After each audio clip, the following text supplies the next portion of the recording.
welcome back. And as was mentioned earlier in the show, we're having this conversation now with the director of Restore Belize, Mary Vasquez. Good morning. Good morning.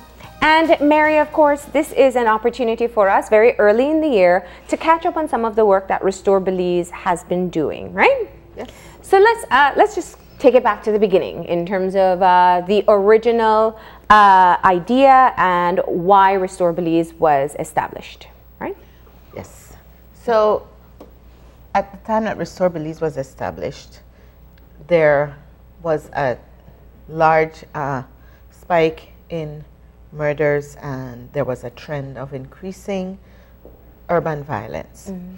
And so it was felt that although there were many initiatives, some of which are excellent initiatives, taking place, as well as the underground security initiatives, there was a need to bring them all together in a coordinated fashion and to have a coordinated strategy, which mm-hmm. would be based on a more singular focus, or I shouldn't say singular, but a more coordinated focus mm-hmm.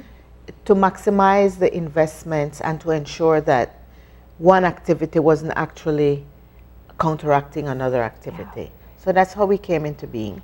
And so collaboration, coordination was a key role.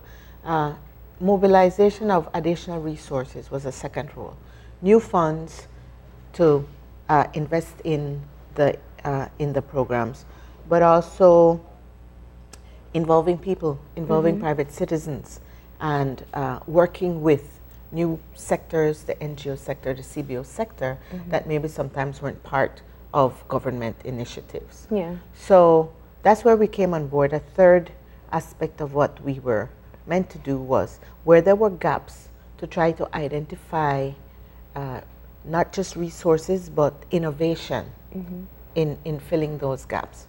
And that is what we've been doing. Yeah. And we're happy to say that a lot of those efforts have come to fruition. Mm-hmm. And so this year is going to be an action-packed year. Yeah. I can speak of some of the... Before we do, I want to talk about, because what you mentioned is so absolutely critical, and it is something we see in terms of addressing many different social issues. There are many organizations out there working. There are volunteer groups, there are small NGOs, and a lot of people are really trying to make an impact within their own individual communities. The challenge is usually two things. One, always funding, being able to get the resources to be able to carry out the work that they do. But secondly, it's understanding whether or not the work is already being done. And the duplication that takes place sometimes makes it even more difficult to get the resources that they want. How do you work with organizations to be able to, whether it's merge efforts or perhaps change focus, to be able to meet all the needs of the particular community that they're working with and move away from duplication? Okay, so there are a couple aspects to that. One of those aspects is that when you're working with a broad range of actors from different sectors, mm-hmm. the collaboration is not forced. Mm-hmm. It's not mandatory. It is based on finding mutual interests, mm-hmm. Mutual values, and mutual passion, because the passion actually does have a lot to do with it. And so there are partners who want to collaborate, and there are other partners who don't. And so the idea in this case is that obviously within the government, you can have a lot more, if you like, coordination, or, the government as one deciding that mm-hmm. we're going to work in a focused way. When you're working with other partners, it's a matter of identifying mm-hmm. areas of common interest. The other thing I'd want to say about that, though, is that sometimes there appears to be duplication, but it's not actually duplication. Because, for example, you'll find a lot of NGOs or a lot of CBOs mm-hmm. focusing on one area. The nature of urban violence is such that it's very turf-oriented, and the fact that you have a youth drop-in center at the Yabra Community Policing does not mean that you don't need to have one in Lake Eye, Jane Usher, all those different areas. So it may be that you are doing a sports program for young people at Yabra or, Lake Eye. That does not mean that there isn't a need in other parts of the city. And so definitely a part of what we have learned by consultation with communities is that communities want very local, community-based resource centers and resource providers, service providers. And so it's not a matter of being strictly exclusive. Either you're with us or you're not with us. It's a matter of recognizing that all the efforts have a role to play. And if there's an opportunity either for full coordination or for at least discussion and sharing of information, that's good. It doesn't mean that one agency or the government has to control all activities. That would not be appropriate. So you have wider coverage. You have wider coverage, and you also have room for different approaches. For example, you may have some agencies that focus on domestic violence. It's all part of the violence picture because domestic violence creates a culture of violence which can then translate to street violence. So it may seem to many as duplication, and I've heard that, oh, well, why are you doing what's being done there? But it's not duplication. It's greater coverage. So when you first started in terms of looking back as to the establishment of Restore Belize, it was specifically to address the urban violence that we have been seeing. Some would argue that the situation is still as bad.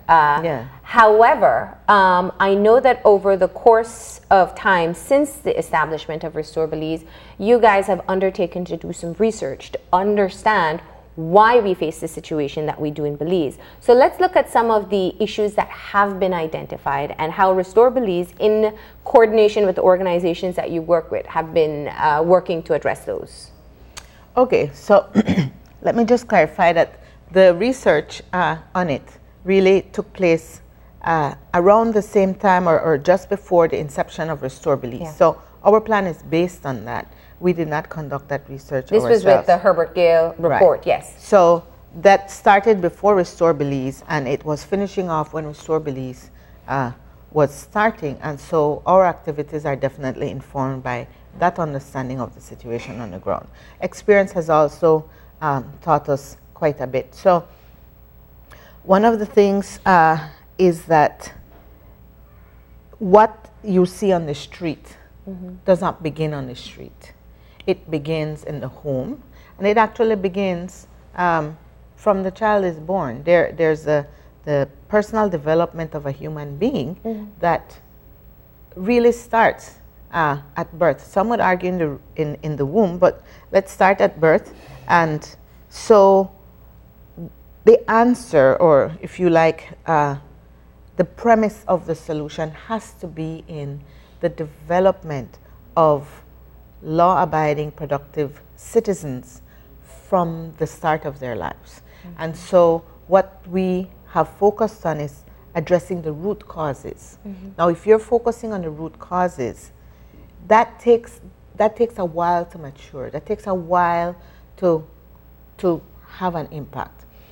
So a lot of the programs that we are doing are focusing on primary schools and early teenage years, and we are focusing specifically on working at identifying potential risks before they mature into a real risk on the street. So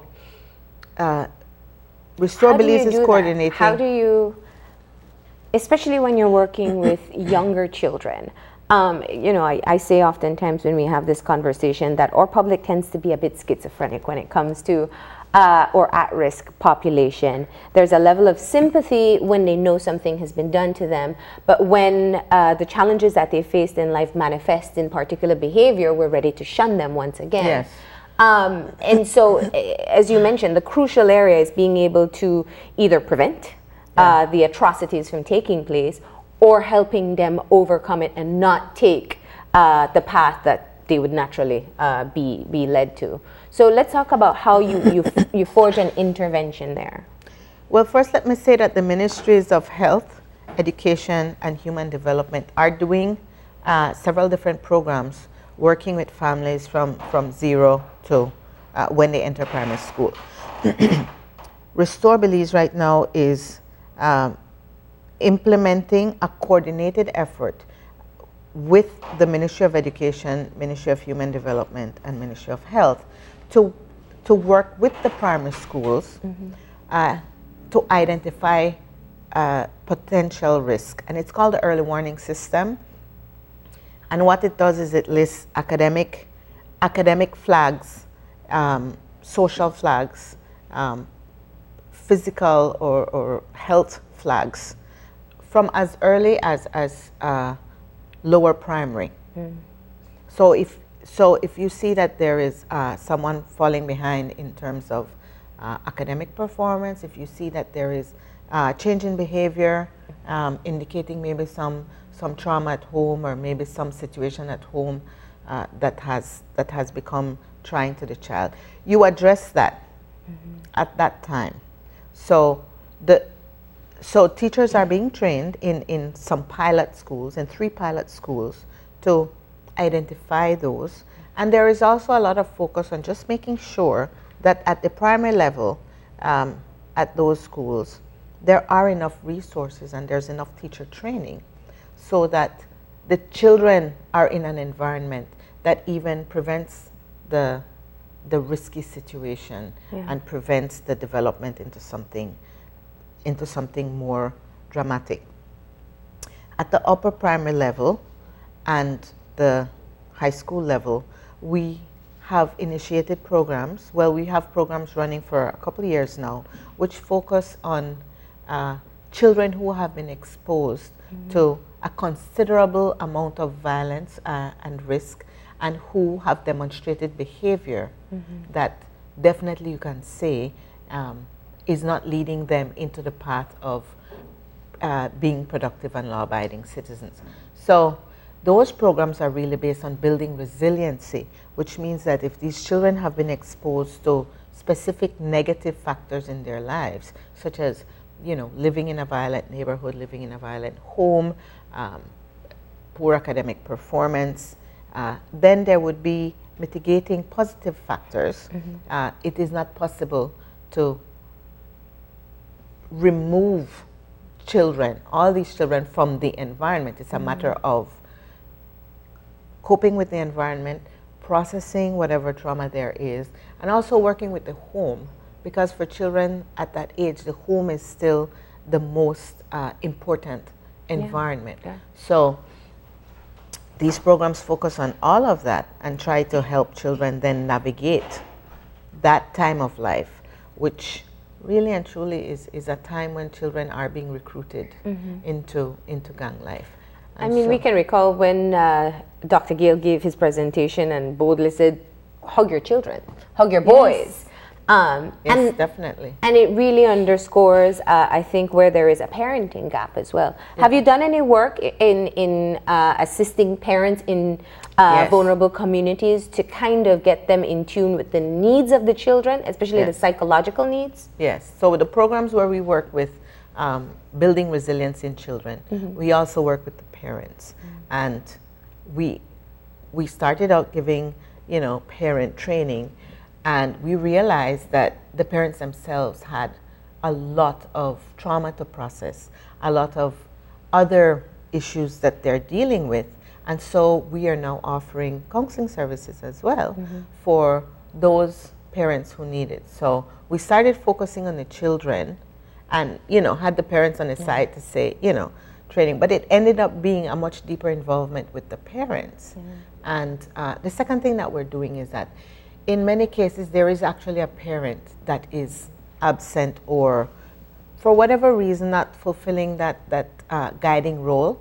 And so we've introduced this extremely successful mentorship program, and this is something that we're so happy about because it involves private citizens. And it gives an opportunity for private citizens to really get involved in the lives of children as role models and as support persons. And we are so happy because the private citizens have come out with so much love, so you've so been much able to get dedication. mentors on board? Yes, and it has been, it has had such a dramatic effect on the children, and it has had a dramatic effect, I think, also on the mentors, because people want to be a part of a solution.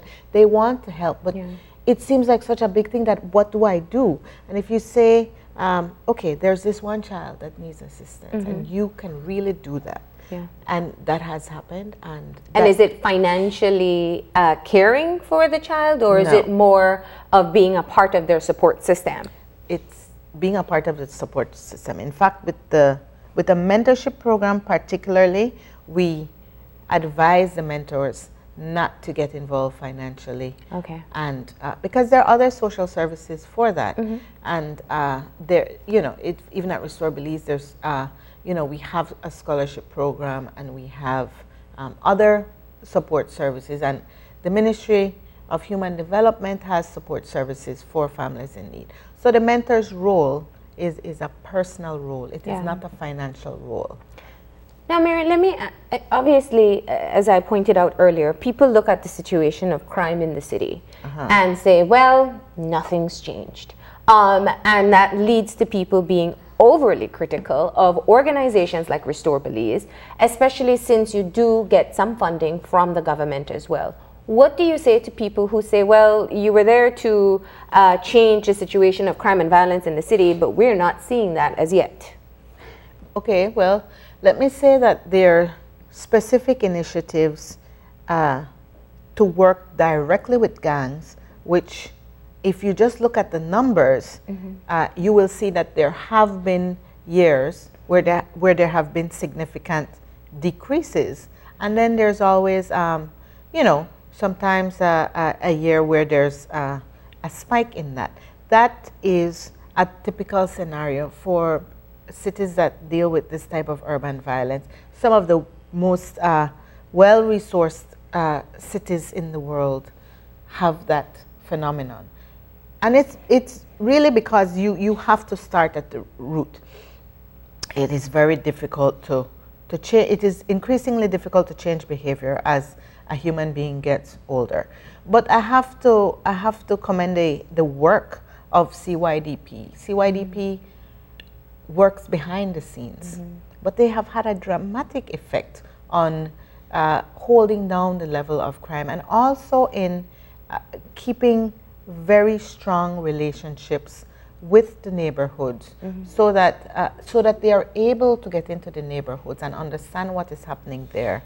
And you've also seen an increase, I would say, and a greater level of understanding from the part of the police department, the community policing, to get into neighborhoods in a positive way, to establish relationships. And those things have to be recognized. So it is superficial to just look at the numbers. Of course, the numbers are crucially important. That's really the bottom line.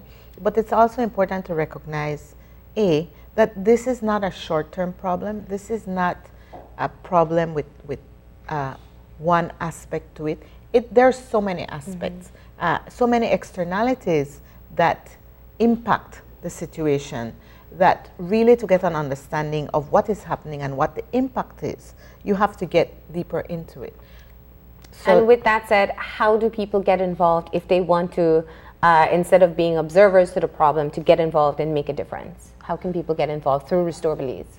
Okay, well, through Restore Belize, definitely you can participate in the Adopt a Student program, which is a scholarships program. And so that is financial assistance. And that is critical because education is one of the most basic needs that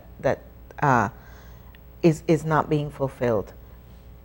so the Adopt a Student program is a great way where an individual can contribute to a child's education, whether it's tuition on books, and uniform, whatever extent they want to get involved in. And there's also the mentorship program. So you can call Restore Belize and say, I'm interested in doing this. What is there to do? I have to say that it's also important, though, to volunteer with other agencies, with CBOs, NGOs, and after-school programs, with schools directly as volunteers. We have a tremendous problem with literacy, and we need people to come on and work one-on-one or with small groups with children to assist in that. It is not something that is maybe that easy to do in terms of when a child is already struggling with literacy. There needs to be some training available, but we can provide that type of training. And so maybe retired teachers or, even people who believe they have some level of teaching ability, maybe teachers who are active, who want to do a bit more. That is an excellent way to participate. All right. Well, Mary, I want to thank you for joining me this morning and giving me an update as to what's happening with Restore Belize. Yes, Marlene, thank you for the opportunity. I have to say, though, that we've just touched the surface on what we're doing. Yeah. So, if there's another opportunity, we would love to speak more specifically about other programs. Well, we are going to actually speak about a program that is being done through Restore Belize after the break. That's excellent. And so that's the Pandemonium Steel Band. So I'll have that coming up and we'll find out a bit more there too. So thank you. May I invite you to be a mentor with our on the spot program. I have always wanted to do it. You do get training to be able to, some training. You get guidance. Yeah. Yes. Well, we'll make that happen. Okay, excellent. All right, so we're going to go ahead and take a break, and when we come back, it will be to talk to Pandemonium about what's coming up for them. So stay tuned.